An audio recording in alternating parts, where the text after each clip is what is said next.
Store management information system স্বাস্থ্য ও পরিবার কল্যাণ দপ্তরের একটি অনলাইন প্ল্যাটফর্ম।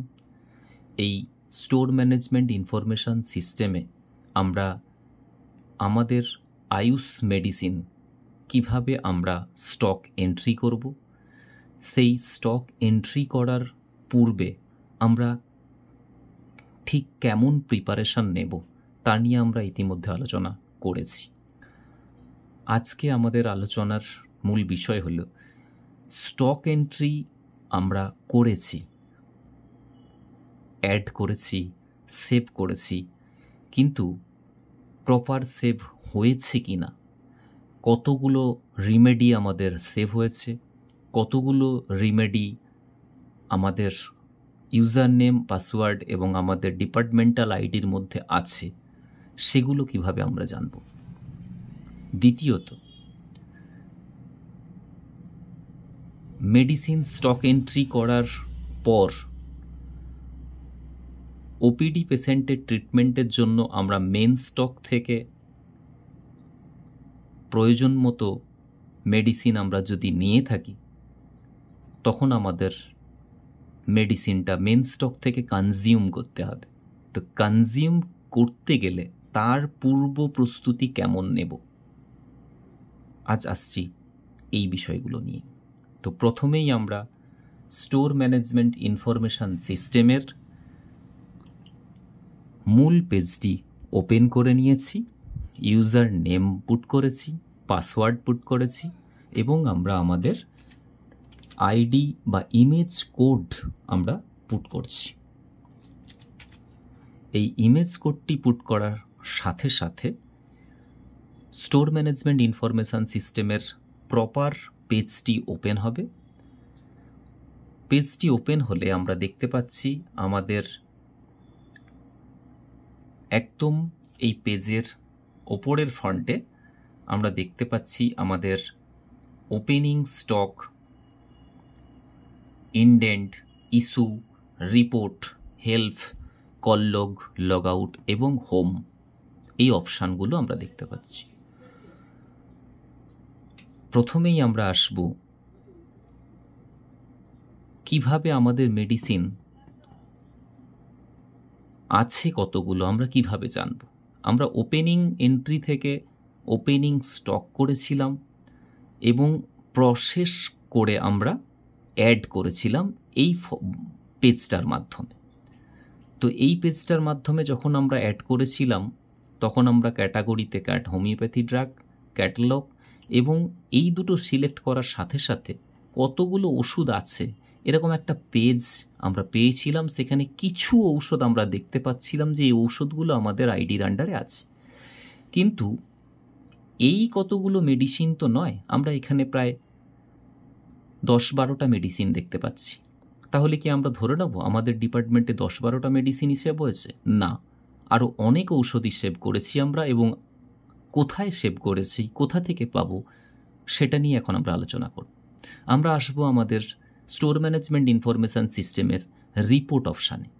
এই রিপোর্ট পোর্শানে কারসার দিয়ে টাচ করার সাথে সাথে আমরা একদম শেষ অপশানটাতে টাচ করব, stock summary report, stock report summary. এই স্টক রিপোর্ট সামারি ক্লিক করার সাথে সাথেই আমরা একটা পেজ ওপেন হতে দেখব। এই সুন্দর পেজটিতে আমরা দেখতে পাচ্ছি একটা পেজ ওপেন হয়েছে। এই পেজে প্রথমে আছে ডিস্ট্রিক্ট নেম, ইউনিট টাইপ, কেমন ইউনিট, ইউনিট নেম, অবশ্যই নেম আছে, ক্যাটাগরি আছে, সাব ক্যাটাগরি আছে, টাইপ অফ স্টক আছে।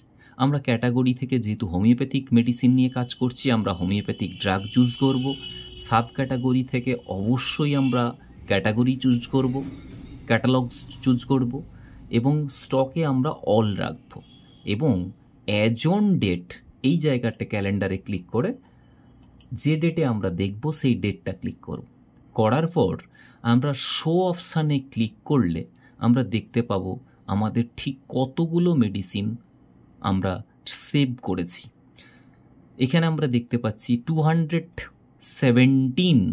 217টা মেডিসিন আমরা আমাদের আইডি পোর্টালে সেভ করতে পেরেছি, তার একটা লিস্ট আমরা দেখতে পাচ্ছি। বর্তমান আমরা যে ডিপার্টমেন্টের ওয়েবসাইট খুলেছি, যে প্ল্যাটফর্মটা অনলাইন প্ল্যাটফর্মটা আমরা খুলেছি ম্যানেজমেন্ট সিস্টেমের, সেখানে আমরা ওই ডিপার্টমেন্টের স্টক দেখতে পাচ্ছি 217 মেডিসিন। আমরা এরপর যদি মনে করি আমরা এটা সংরক্ষণ করব, তাহলে আমরা প্রিন্ট অপশানে ক্লিক করব। প্রিন্ট অপশানে ক্লিক করার সাথে সাথে আমরা দেখতে পাবো item code, name, account UOM, that means unit of measurement, opening stock, issuable stock, expired stock and current stock, এরকম কলামগুলো নিয়ে ওই 217টা মেডিসিনই এখানে রয়েছে। এরপর আসি, আমরা এতক্ষণ দেখলাম স্টকটা, আমাদের স্টকগুলো কিভাবে কোথায় আছে, আদৌ সেভ হয়েছে কিনা এটা আমরা দেখে নিলাম। এরপর আসছি, আমরা আলোচনা করব যে বিষয়টা নিয়ে, আমরা তো স্টক অনলাইন করে দিলাম, স্টক এন্ট্রি করে দিলাম, তো এবার আউটপেশেন্ট ডিপার্টমেন্ট বা ওপিডির জন্য আমরা যদি মূল স্টক থেকে কিছু ঔষধ নেই, তখন কি করব? তখন তো আমাদের কনজিউম করতে হবে। আমরা কনজিউমের ব্যাপারটা নিয়ে অবশ্যই পরে আলোচনা করব। এখন আমরা দেখব যে কতদিন ছাড়া কনজিউম করব বা কনজিউমের পূর্ব প্রস্তুতি আমরা কী নেব, তা নিয়ে আমরা একটা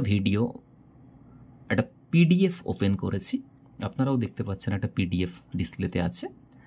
এই পিডিএফটার দেখলে বুঝতে পারবেন, এই পিডিএফটাতে আমাদের যা আছে সেটা আমি দেখাচ্ছি।